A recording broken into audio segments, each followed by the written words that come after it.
నమస్తే జిల్లావానికి స్వాగతం. నేను లక్ష్మి. ముందుగా హెడ్లైన్స్. ఎస్ రాయవరంలో ఘోర దుర్ఘటన. గోకులపాడులో బాణాసంచా కేంద్రంలో పేలుడు.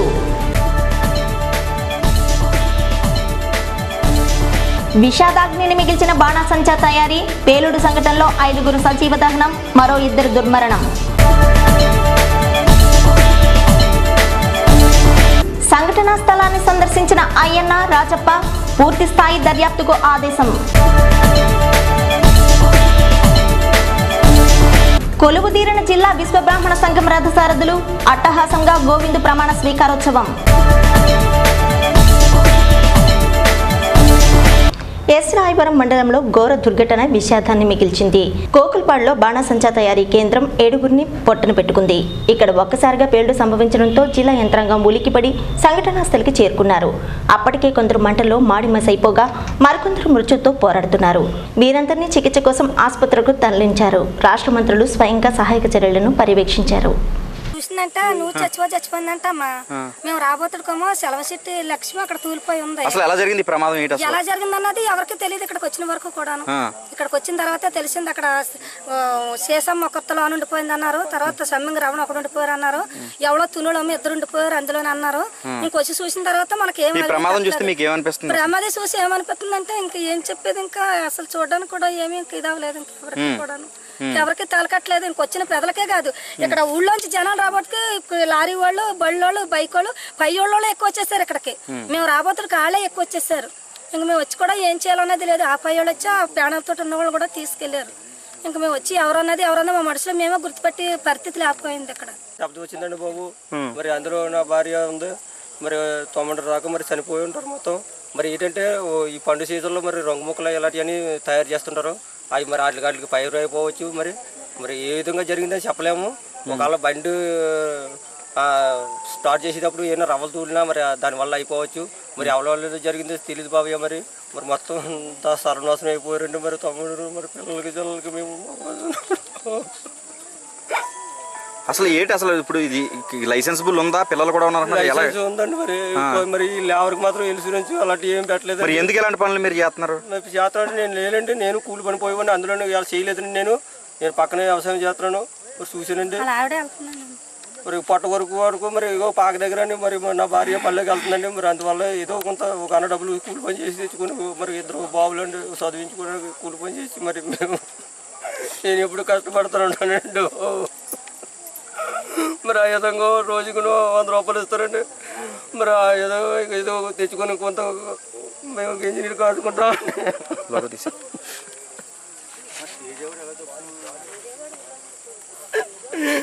ఇదేనండి జరిగింది. మరి శుభ్రం కాలిపోయారండి. ఇంకా శవాలు పోలితే ఏమీ లేదు. పోదొక్క 5 కండి కరెక్ట్గా పేలిపోయిందండి.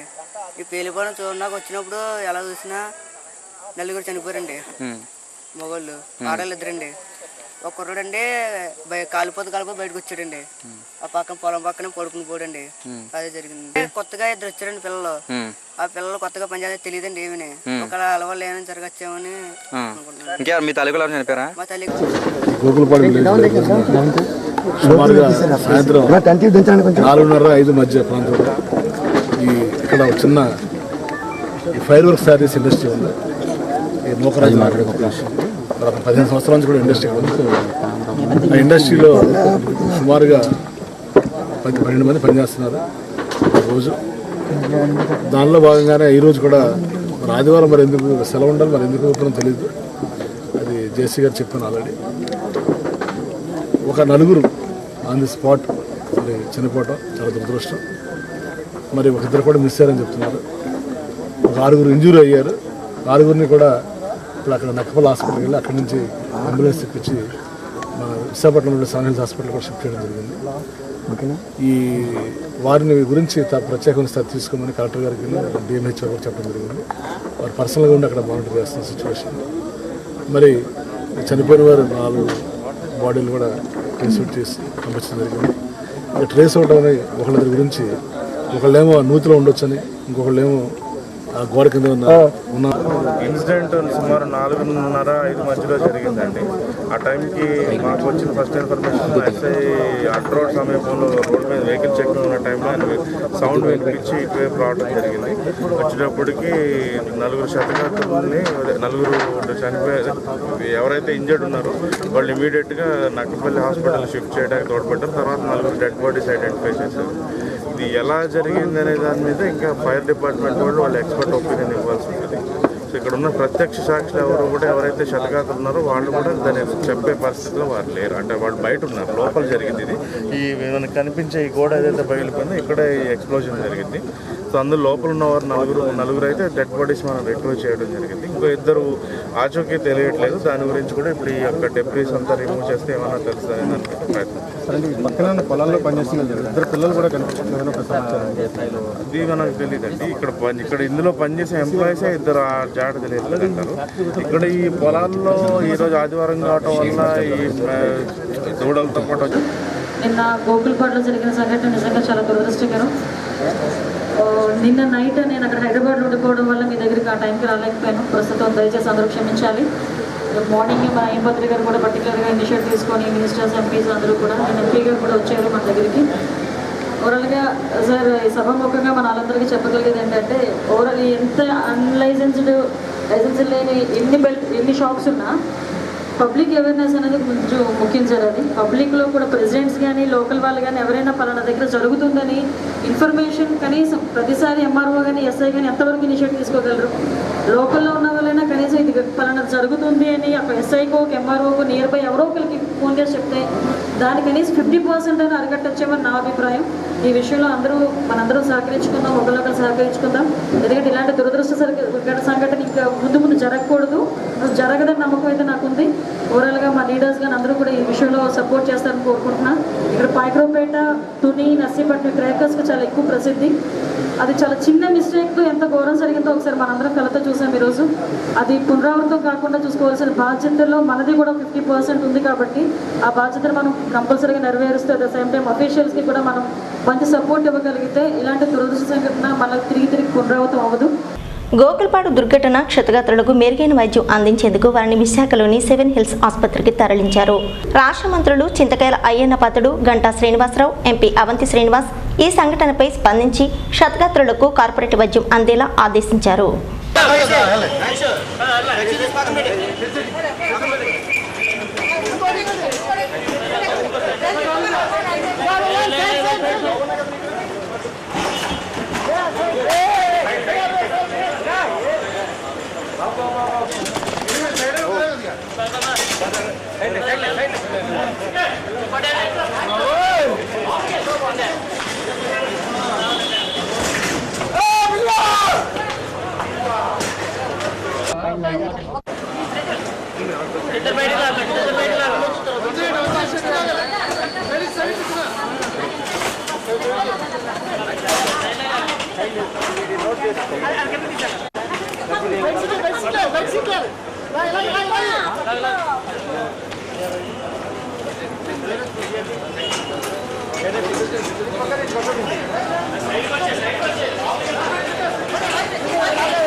ఆంధ్ర యూనివర్సిటీ జాతీయ సైన్స్ కాంగ్రెస్ సెమినార్ ప్రారంభమైంది. సదస్సును ప్రారంభించిన కేంద్ర పట్టణాభివృద్ధి శాఖ మంత్రి వెంకయ్యనాయుడు ప్రపంచ దేశాలతో పోటీ పడుతున్న భారతదేశాన్ని మోదీ ప్రభుత్వం వడివడిగా అభివృద్ధి వైపు పరుగులెత్తిస్తుందన్నారు. నేషనల్ సైన్స్ లాంటి కార్యక్రమాలు విద్యార్థుల మేధాశక్తికి దోహదపడతాయన్నారు. 5 రోజుల పాటు ఈ సదస్సు కొనసాగుతుంది.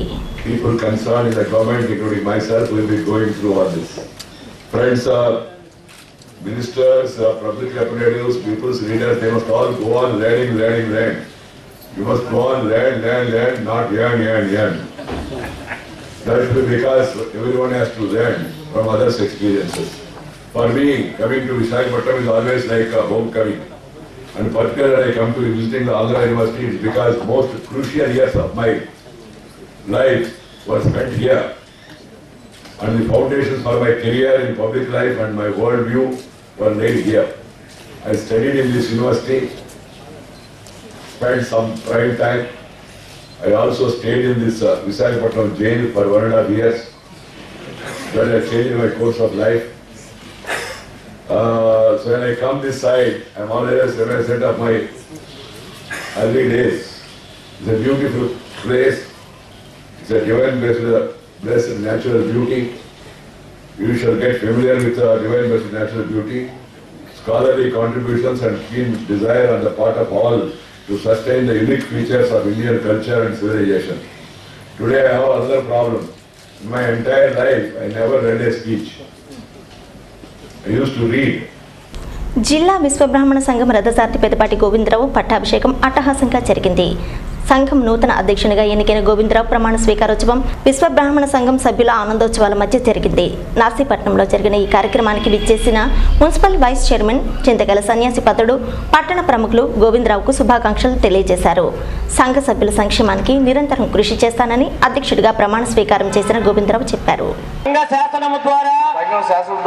నిర్మితమైన మన విశాఖపట్నం జిల్లా విశ్వబ్రాహ్మణ సంఘ నియమావళి పట్ల నిజమైన విశ్వాసాన్ని విధేయతను చూపుతానని మన సంఘం సభ్యుల యొక్క సమైక్యతను కాపాడుతానని విశాఖపట్నం జిల్లా అధ్యక్షునిగా నా కర్తవ్యాన్ని శ్రద్ధతో అంతఃకరణ శుద్ధితో నిర్వహిస్తానని భయం గాని పక్షపాతం స్వార్థం గాని లేకుండా రాగద్వేషాలకు అతీతంగా నిస్వార్థముగా నా విధులు నిర్వహిస్తానని సంఘీయులందరికీ సమానమైన న్యాయం చేస్తానని ఏ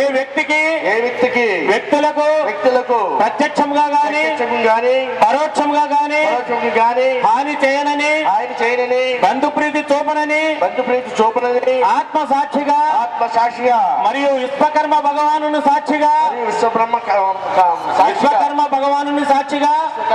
సాక్షిగా పవిత్ర హృదయంతో ప్రమాణం చేస్తున్నాను. మరి ఈ విషయాలన్నీ కూడా ప్రభుత్వం దృష్టి తీసుకెళ్ళడానికి మీకు ప్రభుత్వానికి వారధిగా మరి మీరు అయ్యనపతి గారికి మీ యొక్క తరఫున విజ్ఞాపన పత్రాలను కూడా అందిస్తారని తెలియజేస్తూ మరి రాబోయే రోజుల్లో కూడా ప్రభుత్వం తరఫున ఎటువంటి కార్యక్రమాలు సంక్షేమ పథకాలు కానీ అదేవిధంగా ఇప్పుడే వారు చెప్పారు 45 లక్షల మంది ఉన్న జనాభా రాష్ట్రంలో జనాభా 5 లక్షల మంది విశాఖపట్నం జిల్లాలో ఉన్న జనాభా మరి మా నియోజకవర్గంలో కూడా చాలా ఎక్కువ మంది సుమారు ఒక 10,000 పైనే ఉంటారని చెప్పేసి నా యొక్క ఉద్దేశం. అంత జనాభా ఉన్న ప్రాంతం మరి మీకు కూడా ప్రజాప్రతినిధులుగా అవకాశం ఇవ్వడం ధర్మం, అది మీ హక్కు. మరి ఇట్లన్నీ కూడా సాధించుకోవడానికి ఒక వేదిక అవసరం. ఆ వేదికని మరి వాళ్ళ రాష్ట్రం మొత్తం మీద నర్సీపట్నం పెట్టడం కూడా మరి విశాఖపట్నం జిల్లా ప్రమాణ స్వీకారం అయినప్పుడు కూడా ఇంతమంది రాష్ట్ర ప్రతినిధులు జిల్లా ప్రతినిధులు వచ్చారంటే అది మాకు చాలా సంతోషంగా ఈ ఊరు గొప్పగా మేము చెప్పుకునే అవసరం కూడా ఉంది. వారితో ఈయన గోవింద్ గారు శాస్త్రి గారు నాన్నగారు నారాయణమూర్తి గారు వారి ప్రథమ శిష్యులు. ముఖ్యంగా కార్పెంటర్స్ కి నేను కూడా మరి ఒక సామిల్లు టిమ్మడిపో ఉన్నవాడిని కాబట్టి ఆ సాధక బాధలు నాకు తెలుసు. ఈ రోజున కార్పెంటర్స్ కి ఫారెస్ట్ వేధింపులు కానీ మరి ఒక చిత్రం ఇష్టం పెడితే మినిమం 5 HP కావాలి, కానీ మనకి 2 HP లోపు ఉంటేనే ప్రభుత్వం అయ్యా దీనికి లైసెన్స్ అవసరం లేదు, 2 HP పైన ఉంటే తప్పనిసరిగా మీరు లైసెన్స్ తీసుకోవాలంటారు. కానీ సుప్రీంకోర్టు ఆర్డర్ ప్రకారం ఈ రోజున నూతన లైసెన్సులు వచ్చే పరిస్థితి లేదు. మనం జీవో నంబరు PCBలో 21లో 5 దాయలు ఉన్న సోదరులారా, ఇది ఏ రోజు లేదు, ఒక్క విశ్వరామ జాతరలో ఉంది. మన 5 వృత్తులు ఉన్నాయి దీంట్లో.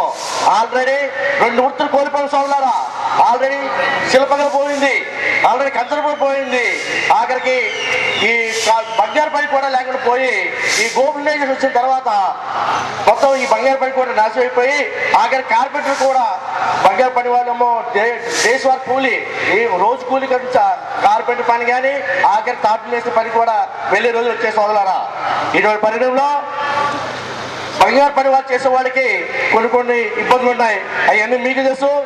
రేపు జరగనున్న ఈ ఎన్నికల్లో రాష్ట్రం నుంచి వచ్చినటువంటి మా నాయకులు నాకు అలాగే నలమూడు మండలానికి నాకు ఏకగ్రీవంగా జిల్లా ప్రెసిడెంట్ ఇచ్చినందుకు ముందు మీకు ధన్యవాదాలు చేస్తున్న సోదరులారా.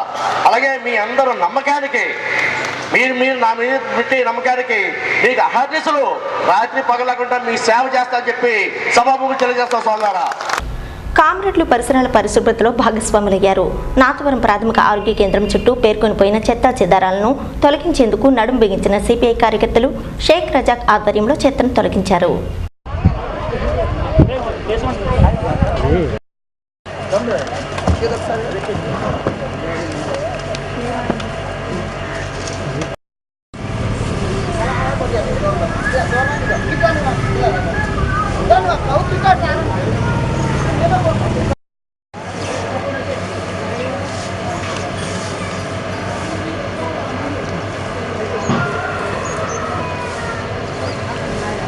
మేము ఈ హాస్పిటల్ స్థితిగతులను చూసి గతంలో భారత కమ్యూనిస్టు పార్టీ ఆధ్వర్యంలో అనేక మార్లు హెచ్చరికలు జారీ చేసిన డాక్టర్ వేయలేదు కాబట్టి మేము నామనిర్హాదీక్ష భారత కమ్యూనిస్టు పార్టీలో కూర్చోవడం జరిగింది. అప్పటికి ఈ ప్రభుత్వం స్పందించి ఇక్కడ రెగ్యులర్ డాక్టర్ అయినటువంటి సత్యనారాయణ గారిని వేసి రోజుగా 300 నుంచి 400 మంది ఓపీ చూసే డాక్టర్ గారు వేయడం మాకు చాలా సంతోషకరం అనిపించి, కానీ ప్రభుత్వం డాక్టర్ అంటే వేసారు తప్ప ఇక్కడ పరిశుభ్రత ఇక్కడ అభివృద్ధి అంటే పూర్తి స్థాయిలో మర్చారు. కాబట్టి ఈ విషయాన్ని మేము తెలుసుకొని ఇక్కడ ఈవేళ క్లీన్ అండ్ గ్రీన్ అనే కార్యక్రమం చేపట్టడం జరిగింది. దానికి మా యూత్ మిగతా మిత్ర బృందం అలాగే స్వచ్ఛంద సేవా సంస్థల నాయకులు అందరూ కూడా వచ్చి మాతో పాటు పాలు పంచుకొని ఇచ్చేస్తున్నారు. గ్రీన్ కార్యక్రమాన్ని నాతవరం మండలం ఉన్నటువంటి పిహెచ్లో ఏర్పాటు చేశారు. ఈ కార్యక్రమానికి ఈ ఆహ్వానం మేరకు వచ్చి చాలా సంతోషంగా వ్యక్తం చేస్తున్నాము. ఇలాంటి వారు కూడాను ఏ పార్టీ అయినప్పటికీ చురుగ్గా ఇలాంటి కార్యక్రమంలో పాల్గొని మాలాంటి స్వచ్ఛంద సేవా సంస్థలతోటి పాల్గొంచుకుంటూ కార్యక్రమాలు చేయడం అనేది చాలా సంతోషదాయకమైన విషయం అండి. ఇది చూసి చాలా ఆనందం అనిపిస్తుంది. యలమంచిలో చోరీ జరిగింది. భవన వీధిలో గల గాయత్రి జ్యువెలర్స్ షాపు గోడకు కన్నం పెట్టిన దొంగలు 150 గ్రాముల బంగారం, కొంత మొత్తంలో డబ్బు దొంగిలించారు. సంఘటనా స్థలానికి వెళ్లిన పోలీసులు ప్రాథమిక ఆధారాలను సేకరించి కేసు దర్యాప్తు చేశారు.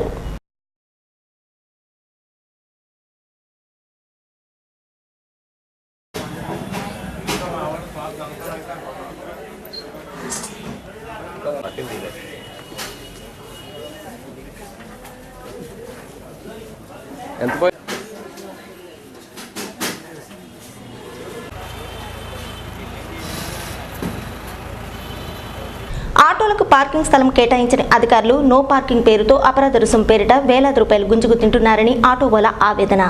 మితిమీరిన ఆంక్షలు, అక్రమ కేసుల బనాయింపు, ఇలాగైతే బతుకుబండి ఇచ్చడం కష్టమని వాపోయిన ఆటో డ్రైవర్లు జీవీఎంసీ కార్యాలయం ఎదుట ఆందోళన చేపట్టారు. రైల్వే స్టేషన్ వద్ద ఆటోలకు పార్కింగ్ ఇవ్వాలని డిమాండ్ చేశారు.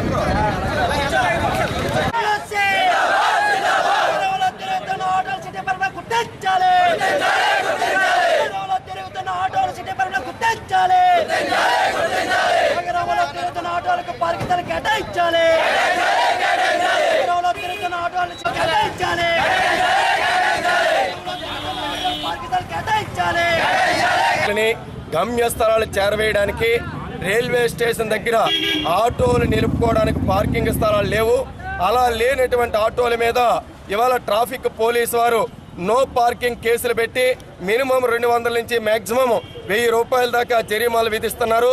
గత 20 సంవత్సరాల క్రితం ఇచ్చినటువంటి ట్రాక్ తప్ప ఇవాళ ఆ ట్రాక్ ని ఎటువంటి ఎక్స్టెన్షన్ చేయలేదు. ఇవాళ సుమారు 10 నుంచి 20 ట్రైన్లు పెరిగాయి. 15,000 నుంచి 30,000 మంది దాకా రోజువారీ ప్రయాణికులు పెరిగారు. ఈ పెరిగినటువంటి ప్రయాణికుల యొక్క అవసరాల నిమిత్తం రైల్వే స్టేషన్ ఇన్గేట్ వద్ద నగరంలోని ఆటోలకు పార్కింగ్ స్థలాలు కేటాయించాలని, ఆటోల్లో వచ్చినటువంటి వృద్ధులు, వితంతులు, అదేవిధంగా వికలాంగులు, లగేజ్ ఆటోలకి ప్లాట్ఫారం నెంబర్ 1కి తీసుకెళ్లి దింపే విధంగా డిఆర్ఎం గారు చర్యలు తీసుకోవాలని, అలా కాని పక్షంలో ట్రాఫిక్ బంద్ అయిపోయి ప్రమాదాలు జరుగుతున్నటువంటి పరిస్థితులు ఉన్నాయి. ఈ పరిస్థితిని అధిగమించాలంటే నెంబర్ 1 ప్లాట్ఫారం మీదకి ప్రయాణికులు. తెలుగుదేశం ఆవిర్భావ దినోత్సవం తెలుగు తమిళ ఆనందోత్సవాల మధ్య జిల్లా వ్యాప్తంగా ఘనంగా జరిగాయి.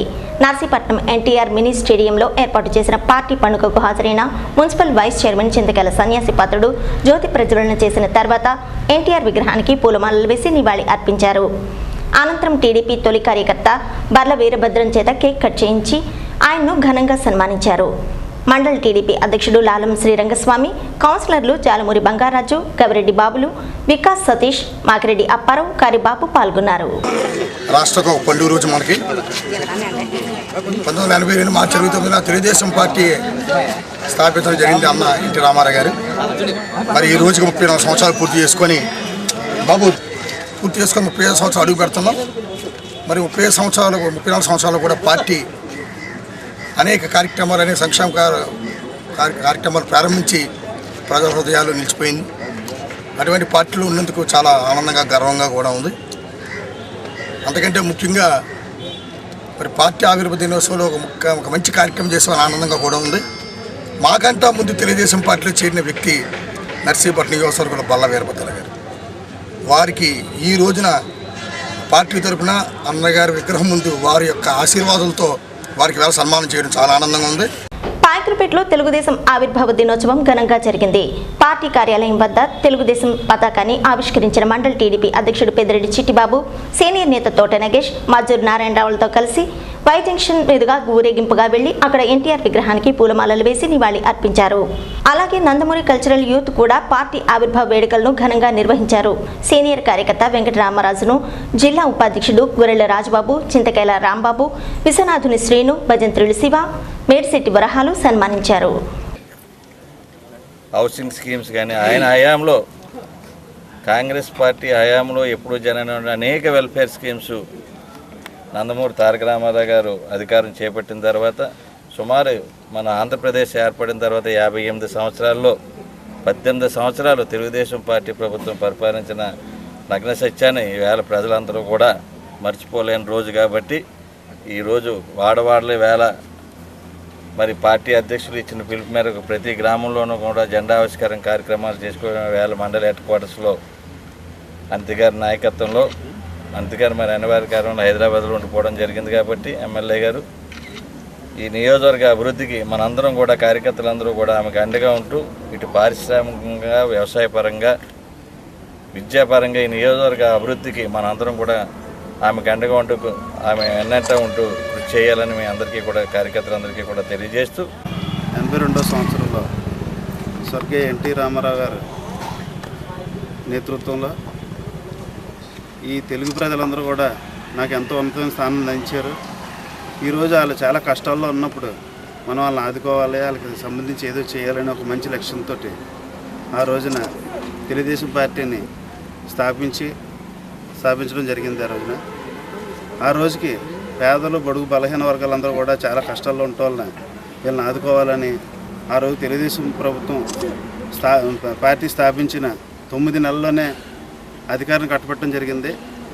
ఆ రోజు ఏ రోజైతే స్టార్ట్ చేశారో ఆ రోజు నుంచి కూడా ఈ ప్రజల తాలూకు కష్ట సుఖాల్లో పాల్పంచుకుంటూ అటు అధికారులు ఉన్నప్పుడు లేనప్పుడు కూడా ప్రజల పక్షాన్ని పనిచేసిన పార్టీ ఏదైనా ఉందంటే అది ఒక తెలుగుదేశం పార్టీయే. అది అన్న నందమూరి తారక రామారావు గారు ఏ లక్ష్యంతో స్థాపించారో అదే లక్ష్యంతో మన గౌరవ ముఖ్యమంత్రి వారు శ్రీ నారా చంద్రబాబు నాయుడు గారి నాయకత్వంలో కూడా పనిచేయడం జరుగుతుంది. 33 సంవత్సరాలు పూర్తి చేసుకుని 34వ సంవత్సరం అవుతుంది. ఆ రోజు మన అన్న నందమూరి తారక రామారావు గారు సినిమాలో యాక్ట్ చేస్తూ నా తెలుగు ప్రజలందరినీ ఆదుకోవాలి అనే ఒక మంచి ఉద్దేశంతో తెలుగుదేశం పార్టీని కూడా పెట్టడం జరిగింది. అందులో భాగంగానే 9 నెలల్లో పార్టీని అధికారంలో తీసుకొచ్చిన ఘనత కూడా ఆ రోజు నారా చంద్రబాబు నాయుడు గారికే దక్కింది. ఆ రోజు నారా చంద్రబాబు నాయుడు గారికి ఎన్టీ రామారావు గారికే దక్కింది. తర్వాత ఎన్టీ రామారావు గారు పార్టీలో అధికారం వచ్చిన తర్వాత ఒకటే ఆలోచించాడు, నా ప్రజలను ఏ విధంగా ఆదుకోవాలి, వాళ్ళకి తినడానికి తిండి, కట్టుకోవడానికి బట్ట, ఉండడానికి నీడ ఇవ్వాలనేసి ఆ రోజుల్లో ప్రతి ఒక్కరికి కూడా రేషన్లో బియ్యం కూడా సరిగ్గా అందలేని టైంలో కూడా ప్రతి ఒక్కరికి కూడా రేషన్లో బియ్యం, అలాగే ఉండడానికి ఇల్లు ఆ విధంగా ఇచ్చుకుంటూ రావడం కూడా జరిగింది. తర్వాత నారా చంద్రబాబు నాయుడు గారు ముఖ్యమంత్రి అయిన తర్వాత ఆయన మావయ్య గారు ఏ విధంగా చేశారో అన్న ఎన్టీ రామారావు గారు అదే బాటలో ఈయన కూడా నడుచుకుంటూ వచ్చారు. గత సంవత్సరం కిందట తెలుగుదేశం ప్రభుత్వం ఏమీ లేదు, తెలుగుదేశం ప్రభుత్వం అయిపోయింది అన్నటప్పుడు కూడా తెలుగుదేశం ప్రభుత్వం ఒక పేద బడుగు బలహీన వర్గాలది ఇది, అంచేత పార్టీ ఎప్పుడు కూడా ఎక్కడికి పోవడానికి ఉండదు, అంచేత పార్టీని నిలబెట్టుకుంటేనే నారా చంద్రబాబు నాయుడు గారు ఎన్నో విధాలు కష్టపడి నైట్ అనక పగలనక కూడా పార్టీని ఈరోజు అధికారంలో తీసుకొచ్చినందుకు మేమందరం కూడా చంద్రబాబు నాయుడు గారు రుణపడి కూడా ఉంటాం. ఆనాడు విశ్వవిఖ్యాత నట సార్వభౌముడు పద్మశ్రీ నటనత్న నందమూరి తారక రామారావు గారు 82లో ఇదే రోజున రామకృష్ణ సినీ స్టూడియోలో ఒక సమావేశం ఏర్పాటు చేసి తెలుగుదేశం పార్టీని మనం స్థాపించడం అని చెప్పేసి యావత్ ఆంధ్ర రాష్ట్రానికి పిలుపునిచ్చినటువంటి రోజు ఈ రోజు. ఆనాడు మరి నందమూరి తారక రామారావు గారి పార్టీ ఆవిర్భావం మొదలు పెట్టుకొని మరి 9 సంవత్సరాలు 9 నెలల్లో మార్చి జనవరి నెలలో మళ్ళీ తెలుగుదేశం పార్టీ విజయకేతనాన్ని ఎగరేసినటువంటి మహనీయుడు నందమూరి తారక రామారావు గారు. అదేవిధంగా ఒక రాముడు, ఒక కృష్ణుడు, ఎవరైనా సరే సాక్షాత్తు భగవంతుడు ఎవరంటే నందమూరి తారక రామారావు గారు. నిరుపేదలను ఉద్దేశించి నిరుపేదలు అట్టడుగు బడుగు బలహీన వర్గాల నుంచి పైకి తీసుకురావాలనే ఒక దృఢ సంకల్పంతో ఆనాడు నందమూరి తారక రామారావు గారు మరి తెలుగుదేశం పార్టీని స్థాపించారు. ఆంధ్రుల అందాలన్నట్టు ఆంధ్రుల ఆరాధ్య దైవం మా అన్న నందమూరి తారక రామారావు పార్టీ స్థాపించిన రోజు నుంచి ఈ రోజుకి 34 సంవత్సరాలు పూర్తయింది. ఈ సందర్భంగా ఆయన అందాలన్నట్టు అభిమానులు, నందమూరి అభిమానులు అందరూ కూడా ఆ రోజు నుంచి ఈ రోజు వరకు కూడా ఆయన పట్టిన పార్టీ వెంటే ఉంటూ ముందుకు నడిపిస్తూ బడుగు బలహీన కోసం ఎంతో కృషి చేసిన ఆయన ఎన్టీ రామారావు స్ఫూర్తితోటి అభిమానులు అందరూ కూడా ఈ రోజున ఈ నందమూరి పార్టీ కార్యాలయంలో ఈ పార్టీ ఆవిర్భావ దినోత్సవ వేడుకలు జరుపుకుంటున్నాం. ఈ సందర్భంగా అన్నగారు అభిమానం నుంచి ఈ రోజు వరకు నేటి వరకు కూడా అభిమానంగా ఉంటూ మా అందరిలో వయసులో పెద్దవాడిగా ఆయన రాజుగారిని ఈ సందర్భంగా ఒక సన్మాన గ్రహీతగా మేము ప్రకటించి ఆయన్ని ముందుకు తీసుకెళ్ళాం. అలాగే రాబోయే రోజులు కూడా అభిమానులు ఎంత ముందుకు బాగా కార్యక్రమంలో పాల్గొంటే స్వయంగా కూడా ప్రతి కార్యక్రమం కూడా స్వచ్ఛందంగా పాల్గొని ముందుకి నడిపిస్తాం. ఈ నందమూరి కళ్యాణ తరపు నుంచి ప్రజల ఆకాంక్షలకు అనుగుణంగా పట్టణ సుందరీకరణకు కృషి చేస్తున్నామని నర్సీపట్నం మున్సిపల్ వైస్ చైర్మన్ చింతకాయల సన్యాసి పాత్రుడు చెప్పారు. త్రాగునీరు, డ్రైన్లు అభివృద్ధికి ప్రాధాన్యతనిస్తున్నామని ప్రశాంతి నగర్లో అభివృద్ధి పనుల శంకుస్థాపన కార్యక్రమంలో ఆయన చెప్పారు. 20 లక్షల రూపాయలతో ఇక్కడ వివిధ పనులను చేపడుతున్నామని చెప్పారు. కమిషనర్ రాజగోపాల్, కౌన్సిలర్లు సతీష్, గోవిందు, టీడీపీ నాయకులు మీసాల సత్యనారాయణ, ఉమ్మారెడ్డి వెంకటేశ్వర్లు, బషీర్, పేదరెడ్ల గణేష్ తదితరులు పాల్గొన్నారు. 15వ వార్డు అదేవిధంగా 7వ వార్డులో మున్సిపాలిటీకి సంబంధించిన నాన్ ప్లాన్ గ్రాంట్స్ నుంచి సుమారు 20 లక్షల రూపాయల వరకు కూడా ఇక్కడ శంకుస్థాపన చేయడం జరిగింది. ప్రశాంత్ నగర్ వరకు వస్తే ఫస్ట్ టైంగా మరి మున్సిపల్ చైర్మన్ అయితే మొట్టమొదటిసారిగా ఫస్ట్ గ్రాంట్ ఇదే. 8 లక్షల రూపాయలతో డ్రైనేజీ, శారదా నగర్లో అదే వార్డుకి సంబంధించిన 4 లక్షలతో ఒక డ్రైనేజీ, 1 లక్షతో కల్వర్ట్ కూడా పెట్టడం జరిగింది. 7వ వార్డులో 5 lakhs ఒక డ్రైనేజ్ పెట్టాం. మరి ఇప్పుడు సుమారుగా నర్సీపట్నంలో గత వారం రోజులు బట్టి కూడా కంటిన్యూగా మరి ఇప్పటివరకు ఉన్న నిధులన్నీ కూడా సద్వినియోగం చేసుకునే ఉద్దేశంతో టెండర్స్ కూడా పెట్టి పూర్తి చేసుకున్నాం. సుమారు SFC grants, non plan grants, municipality general funds నుంచి 2,50,00,000 రూపాయలతో టోటల్గా టెండర్స్ పెట్టడం జరిగింది. న్యూస్ ముగించే ముందు హెడ్లైన్స్ మరోసారి. ఎస్ రాయవరంలో ఘోర దుర్ఘటన, గోకులపాడులో బాణాసంచా కేంద్రంలో పేలుడు.